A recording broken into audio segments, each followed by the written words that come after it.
they would like to meet with me, and I'll do whatever I can to stop the killing. So last month, they lost 14,000 people killed last month.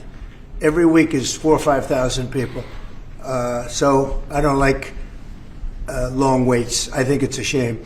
And they're mostly soldiers. They're Ukrainian and Russian soldiers, and some people from the cities where, missiles are lobbed in and you'll lose 35, 40 people a night, which is terrible. But no, mostly it's soldiers, and you're talking about, on average, 20,000 a month. 20,000 people are dying a month. Generally young people, soldiers. Russian dictator Vladimir Putin is ready to agree to a ceasefire in the air. The Kremlin cannot withstand the pressure. Meanwhile, US President Donald Trump will meet Vladimir Putin next week to achieve a breakthrough in ending the war in Ukraine. Why did Putin propose to end the air war in Ukraine, and what kind of concession is the Kremlin ready to make? The Kremlin is preparing a concession to US President Trump that could include a ceasefire in the air over Ukraine. Putin is ready to halt air war in Ukraine to avoid sanctions. However, Russia remains determined to continue its war, and even air truce will not include a ceasefire on the ground. According to Bloomberg, a pause on airstrikes involving drones and missiles as a de-escalation gesture may be one potential succession and concession to Trump. Still, President Putin won't agree to a general ceasefire. This week, President Trump's special envoy Steve Witkoff met with Vladimir Putin. US President Trump said that conversation between his envoy Steve Witkoff and Vladimir Putin was more productive than expected, according to the German newspaper Bild. Meanwhile, Vladimir Putin has agreed to meet with President Trump in the coming days, a top Kremlin aide said on Thursday, according to the New York Times.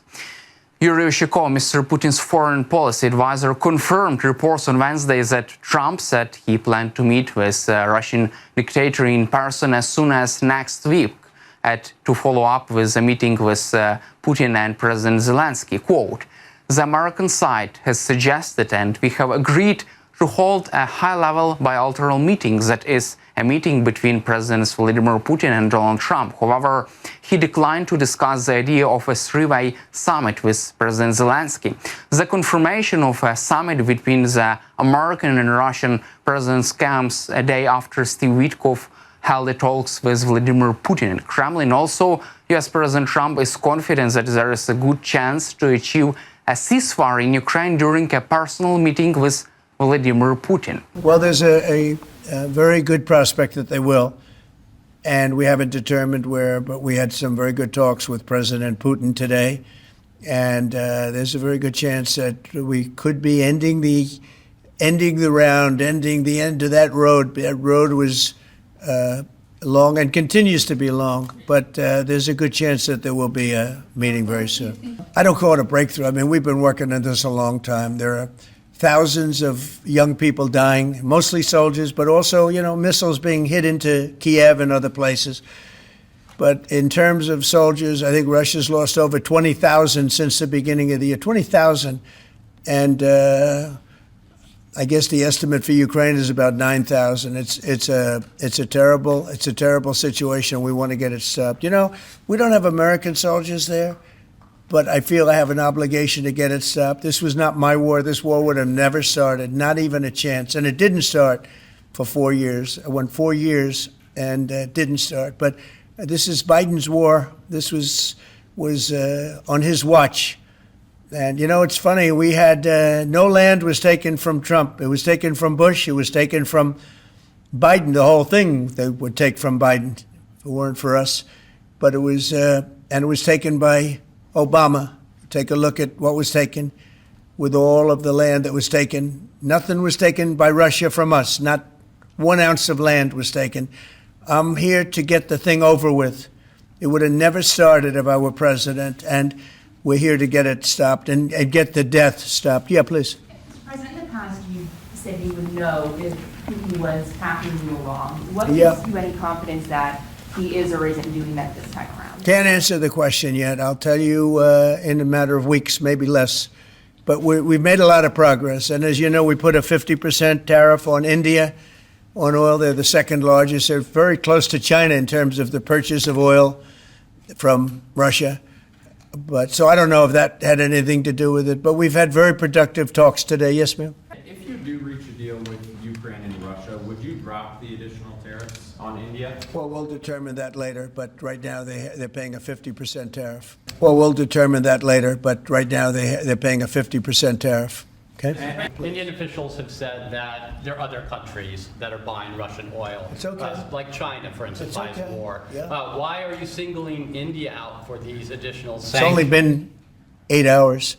So let's see what happens over the next. Sanctions You're going very to see a lot soon. more. So this is a taste of You're what's going to to see a come. lot more. You're going to see so much You were the secondary sanctions. Yes, ma'am. Keeping that 10 to 12-day deadline that you had given Russia after today's talks? Yeah, we're pretty much getting close to it right now, but we're having very serious talks right now about getting out of Ukraine, getting it settled, getting it ended. Should have never started, would have never started.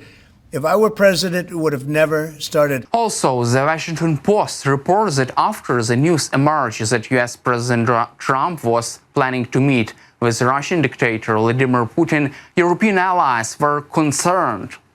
Europe was confused when they saw that Trump was planning to meet with Putin in person. Quote, "Despite all the bravado, Trump has not put any pressure on Putin so far. Nothing at all." At the same time, an unnamed senior Ukrainian official told the publication that Kyiv is trying to remain optimistic about the meeting between Trump and Putin, hoping that Kremlin is considering a partial ceasefire in the air. Quote, "In general, we all understand that ending the war depends entirely on Trump. As a first step, it would be good if a partial ceasefire were declared, everything except the contact line." According to him, there are signals from non-public sources that Russia is ready for an agreement on partial ceasefire. He noted that talks about a partial ceasefire may be nothing more than a tactical move by Russia to appease Trump and give him a political victory. Such an agreement would not end the war, but it would allow Trump to say something like this. Officially, representatives of the European Union have expressed skepticism about Putin's real intentions. Meanwhile, the Polish publication Onet claims to have learned about the content of the American proposal regarding Ukraine, which was presented to Putin during negotiations with the US Special Envoy Steve Witkoff in Moscow. A Polish newspaper Onet claims that this proposal was agreed upon with European allies. Moscow has received a very generous offer from the Trump's team. The Polish publication claims that the US proposal could include a ceasefire in Ukraine, but not peace, de facto recognition of the territories occupied by Russia by postponing this issue for 49 or 99 years, the lifting of all sanctions against Russia in the long term, a return of energy cooperation, the import of Russian gas and oil. At the same time, Onet writes that this package of proposals does not contain guarantees that NATO will not expand, which the Russians have demanded. Moscow also did not receive any promise that military support for Ukraine would be terminated. However, the last point about the military support for Ukraine is acceptable for the Russian side. However, neither party of these negotiations has confirmed the reported information yet. In the meantime, Russian dictator Vladimir Putin has expressed openness to meet with Ukrainian President Volodymyr Zelensky. Vladimir Putin said Thursday that the US United Arab Emirates is one of the possible sides for this meeting between Trump and Putin. Putin also announced the Kremlin after his meeting with Sheikh Mohammed bin Zayed Al Nahyan, the president of the UAE. The Russian dictator added that he had nothing against meeting with Ukrainian President Zelensky. However, it would depend on certain conditions, and according to Putin, the meeting is still quite far off. We have a lot of friends who are ready to help us and organize an event of this sort. One of the friends is the president of the United Arab Emirates. I think we will decide. This country would be one of the very suitable places. The interest has been expressed from both sides. It no longer matters who said what the first. I have repeatedly said that I have nothing against this opportunity of a meeting with Ukrainian President Volodymyr Zelensky, but certain conditions should be created for this. Sadly, we are quite far from creating such conditions. Meanwhile, India's state-owned oil refiners are pulling back from purchases of Russian crude oil for now, according to Bloomberg. Indian Oil Corporation, Bahar Petroleum Corporation and others plan to skip spot purchases of the crude oil in the upcoming buying cycle until there is a clear government guidance. On Thursday, Indian oil refiners bought 5 million barrels of oil from the US, Brazil and Libya, the latest in a string of purchases for a quick delivery. Bloomberg earlier reported that refiners had been asked to draw up plans for buying non-Russian crude oil. The pause will affect buying of Russia's Urals cargoes for October loading, while overall purchases of October loading Urals by India refineries are unlikely to drop to zero. That's all for today. Subscribe to our YouTube channel and glory to Ukraine.